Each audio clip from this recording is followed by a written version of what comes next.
Ludvig, great to meet you here in Singapore. Can we start with a question around virtualization? Why is it growing so fast in Asia? Thank you. Thank you. Great to see you, Michael, and really nice to be here at TM Forum representing Ericsson here.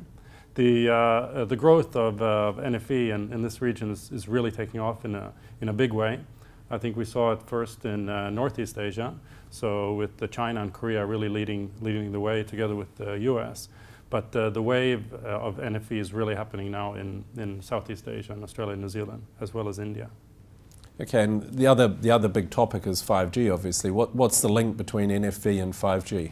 Well, it's a good question because NFV is really the foundation for building a very automated and programmable infrastructure for 5G.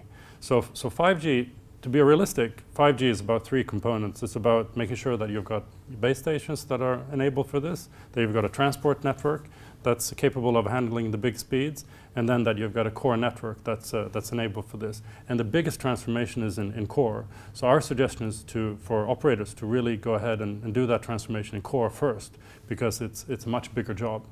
It's a big job from a technology point of view because you're virtualizing all of your applications. It's a big job from an operations point of view because you really want to create a much more automated and flexible infrastructure. And another subject is network slicing. Yeah. What's the economic impact of network slicing? Well, network slicing is a very big topic that we usually discuss in conjunction with 5G because it enables you to exactly have that much more flexible and enabled network.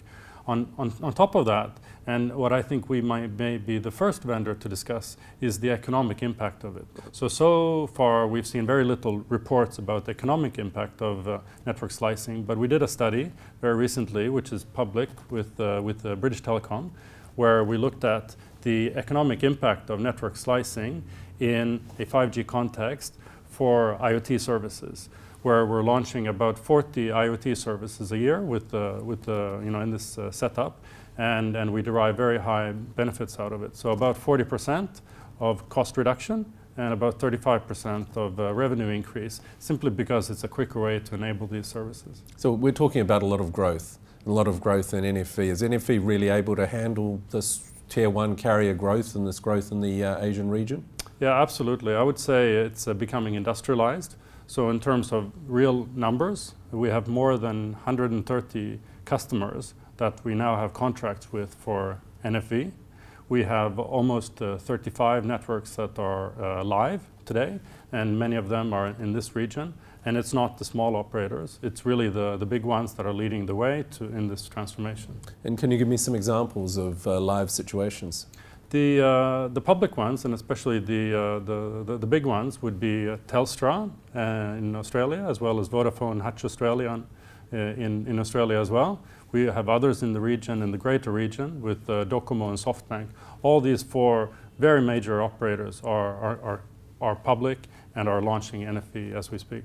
In fact, Docomo has been live for more than a year, and in Australia they're taking off right now. Ludvig, thank you again for the time. Very interesting. Hey, thank you. Nice to meet you, Michael.